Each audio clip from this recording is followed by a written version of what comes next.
Hi everyone, welcome to Suhari Gowda's channel. ಈ video ನಿಮಗೆ ಇಷ್ಟ ಆದರೆ ಒಂದು ಲೈಕ್ ಕೊಡಿ. ದಯವಿಟ್ಟು ನನ್ನ ಚಾನಲ್ಗೆ ಸಬ್ಸ್ಕ್ರೈಬ್ ಆಗಿ ಅಲ್ಲೇ ಇರೋ ಬೆಲ್ಲೈಕನ್ನು ಕ್ಲಿಕ್ ಮಾಡಿ. ಫ್ರೆಂಡ್ಸ್, ಈ ವಿಡಿಯೋದಲ್ಲಿ ನಾನು ಹುರುಳಿಕಾಳಿನ ಜುನಕದ ರೆಸಿಪಿನ ತೋರಿಸ್ತಾ ಇದ್ದೀನಿ. ನೋಡಿ, ಹುರುಳಿಕಾಳು ಜುನಕಕ್ಕೆ ಬೇಕಾಗಿರೋ ಇಂಗ್ರೀಡಿಯೆಂಟ್ಸು ಇದು ಮನೆಯಲ್ಲೇ ಮಾಡಿರೋ ಹುರುಳಿಕಾಳು ಪೌಡರು. ಈ ಹುರುಳಿಕಾಳು ಪೌಡ್ರನ್ನ ನಾನು ಒಂದು 4 ಟೇಬಲ್ ಸ್ಪೂನಷ್ಟು ತೊಗೊಂಡಿದ್ದೀನಿ. ಮತ್ತು ಇಲ್ಲಿ ಒಂದು ದಪ್ಪ ಗಾತ್ರದ ಈರುಳ್ಳಿನ ಕಟ್ ಮಾಡಿ ಇಟ್ಕೊಂಡಿದ್ದೀನಿ.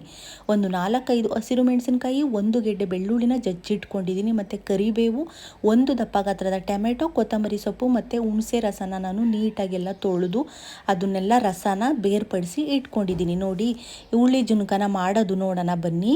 ಇವಾಗ ಒಂದು ಬಾಣಲೆಗೆ ಒಂದು 4 ಟೇಬಲ್ ಸ್ಪೂನಷ್ಟು ಎಣ್ಣೆನ ಹಾಕ್ಕೊಂಡಿದ್ದೀನಿ. ಎಣ್ಣೆ ಕಾದ ನಂತರ ಒಂದು ಅರ್ಧ ಟೇಬಲ್ ಸ್ಪೂನಷ್ಟು ಸಾಸಿವೆನ ಹಾಕೋತೀನಿ. ನೋಡಿ ಫ್ರೆಂಡ್ಸ್, ಈ ಹುರುಳಿ ಜುನಕ ಅಂತೂ ತುಂಬಾ ಟೇಸ್ಟಿಯಾಗಿರುತ್ತೆ. ಇದು ಯೂಟ್ಯೂಬ್ನಲ್ಲಿ ನನ್ನ ಪ್ರಕಾರ ನಾನು ನೋಡಿರೋ ಹಾಗೆ ಯಾರೂ ಮಾಡಿ ತೋರಿಸಿಲ್ಲ ಅನ್ಕೋತೀನಿ. ನೋಡಿ, ಇವಾಗ ಚಿಟಪಟ ಅಂತ ಸಾಸಿವೆ ಸಿಡ್ದಾದ ನಂತರ ನಾವೇನೇನು ಹೆಚ್ಚಿಟ್ಕೊಂಡಿದ್ವಿ ನೋಡಿ, ಈರುಳ್ಳಿ, ಹಸಿಮೆಣಸಿನ್ಕಾಯಿ, ಬೆಳ್ಳುಳ್ಳಿ ಮತ್ತು ಕರಿಬೇವು ಇದನ್ನೆಲ್ಲ ಹಾಕ್ಕೊಂಡು ಚೆನ್ನಾಗಿ ಫ್ರೈ ಮಾಡ್ಕೊಳ್ಳಿ.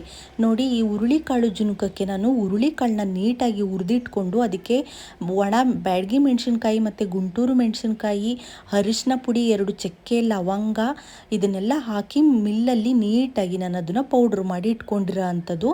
ನಂತರ ನೋಡಿ, ನಾನು ಇದಕ್ಕೇ ಸಾಲ್ಟನ್ನ ಸೇರಿಸ್ಕೊತಾ ಇದ್ದೀನಿ. ಸಾಲ್ಟು ಮತ್ತು ಒಂದು ಅರ್ಧ ಟೇಬಲ್ ಸ್ಪೂನಷ್ಟು ಅರಿಶಿಣದ ಪುಡಿನ ಹಾಕ್ಕೊಂಡು ಅದನ್ನು ನೀಟಾಗಿ ಬಾಡಿಸ್ಕೊಳ್ಳಿ. ನೋಡಿ, ಈ ಹುರುಳಿ ಜುನಕ ಅಂತೂ ದೋಸೆ, ಚಪಾತಿ, ರೊಟ್ಟಿಗಂತೂ ಮಾಡಿಸ್ದಾಗಿರುತ್ತೆ. ನೀವು ಒಮ್ಮೆ ಟ್ರೈ ಮಾಡಿ ನೋಡಿ. ನೋಡಿ, ಇಲ್ಲಿ ನಾನು ಅರಿಶಿನ ಪುಡಿನೂ ಹಾಕ್ಕೊಂಡು ಚೆನ್ನಾಗಿ ಫ್ರೈ ಮಾಡ್ಕೊತಾ ಇದ್ದೀನಿ. ಅರಿಶಿನ ಪುಡಿ ಮತ್ತು ಉಪ್ಪಿನಲ್ಲಿ ಈರುಳ್ಳಿ ಚೆನ್ನಾಗಿ ಬೆಂದ ನಂತರ ನಾನು ಇದಕ್ಕೆ 1 ಟೊಮೆಟೊನ ಯೂಸ್ ಮಾಡ್ಕೊತಾ ಇದ್ದೀನಿ. ನಾನಿಲ್ಲಿ ಹುಳಿಗೆ ಹುಣಸೆ ರಸನೂ ಯೂಸ್ ಮಾಡ್ತಾ ಇರೋದ್ರಿಂದ ಒಂದೇ 1 ಟೊಮೆಟೊನ ಯೂಸ್ ಮಾಡ್ಕೊಂಡಿದ್ದೀನಿ. ಮತ್ತು ನಾನಿಲ್ಲಿ ಸ್ವಲ್ಪ ಕ್ವಾಂಟಿಟಿಲಿ ಮಾಡ್ತಾ ಇರೋದ್ರಿಂದ ಸ್ವಲ್ಪನೇ ತೋರಿಸ್ತಾ ಇದ್ದೀನಿ. ನೀವು ಜಾಸ್ತಿ ಮಾಡಿದ್ರೆ ಹುಳಿನ ಸ್ವಲ್ಪ ಜಾಸ್ತಿ ಬಿಟ್ಕೋಬೇಕಾಗುತ್ತೆ ಮತ್ತು ಟೊಮೆಟೊನು ಇನ್ನೊಂದು ಎಕ್ಸ್ಟ್ರಾ ಹಾಕ್ಕೋಬೇಕಾಗುತ್ತೆ. ನೋಡಿ, ಅದು ಆ ಕಡೆ ಬೇಯಕ್ಕಿಟ್ಟು ನಾನಿಲ್ಲಿ ಹುರುಳಿಕಾಳದು ಜುನಕದ ಪೌಡ್ರ್ ಇತ್ತಲ್ಲ ನೋಡಿ, ಅದನ್ನು ತಣ್ಣೀರನ್ನು ಹಾಕಿ ಅದು ಸ್ವಲ್ಪನೂ ಗಂಟಿಲ್ಲದೆ ಇರೋ ಥರ ನಾವು ಅದನ್ನು ಒಂದು ಕನ್ಸಿಸ್ಟೆನ್ಸಿ ಬರೋವರೆಗೂ ಒಂದು ದೋಸೆ ಸಂಪ್ಳಿಗೆ ಥರ ಅದನ್ನು ನೀಟಾಗಿ ನೋಡಿ, ಇಲ್ಲಿ ನಾನು ಮಾಡ್ಕೊಂಡಿದ್ದೀನಲ್ಲ ಈ ಥರ ಒಂದೇ ಒಂದು ಗಂಟಿಲ್ಲದೆ ಇರೋ ಥರ ಅದನ್ನು ನೀಟಾಗಿ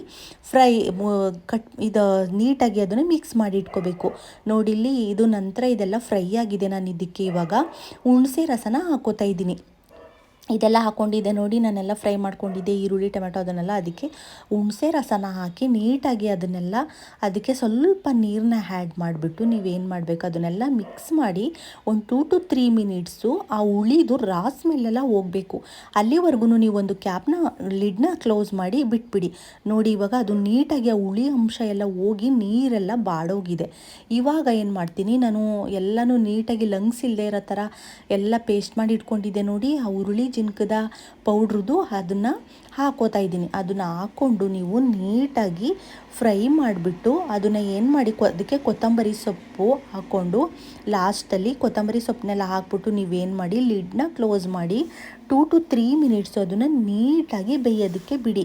ಅದು ಏನಾಗುತ್ತೆ ಅಂದರೆ ಕನ್ಸಿಸ್ಟೆನ್ಸಿ ಒಂದು ಸ್ವಲ್ಪ ನೀರಿರುತ್ತೆ ಅಲ್ವಾ, ಅದೆಲ್ಲ ನೀಟಾಗಿ ನಿಮಗೆ ಗಟ್ಟಿ ಬೇಕು ಅಂದರೆ ನೀರನ್ನು ಕಡಿಮೆ ಮಾಡ್ಕೊಳ್ಳಿ.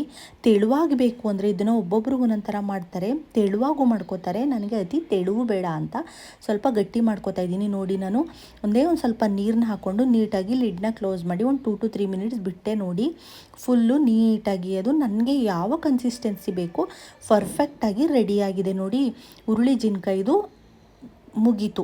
ಇವಾಗ ನಾನು ಇದಕ್ಕೆ ಕಾಂಬಿನೇಷನ್ ಆಗಿ ಚಪಾತಿನ ಮಾಡ್ಕೊಂಡಿದ್ದೆ. ಇದನ್ನು ಚಪಾತಿ ಮಾಡಿಕೊಂಡು ಆ ಹುರುಳಿ ಜುನಕದ ಮೇಲೆ 1-2 ಟೇಬಲ್ ಸ್ಪೂನಷ್ಟು ತುಪ್ಪನ ಹಾಕ್ಕೊಂಡು ನೀವು ತಿಂತಾಯಿದ್ರೆ ಫ್ರೆಂಡ್ಸ್ ಏನು ಮಸ್ತಾಗಿರುತ್ತೆ ಗೊತ್ತಾ. ನೋಡಿ, ನನ್ನ ಬ್ರೇಕ್ಫಾಸ್ಟಲ್ಲಿ ಇವತ್ತು ಇದಿತ್ತು. ನಿಮಗೆ ದಯವಿಟ್ಟು ಈ ವಿಡಿಯೋ ಇಷ್ಟ ಆದರೆ ಲೈಕ್ ಮಾಡಿ, ಕಾಮೆಂಟ್ ಮಾಡಿ, ಶೇರ್ ಮಾಡಿ. Please subscribe.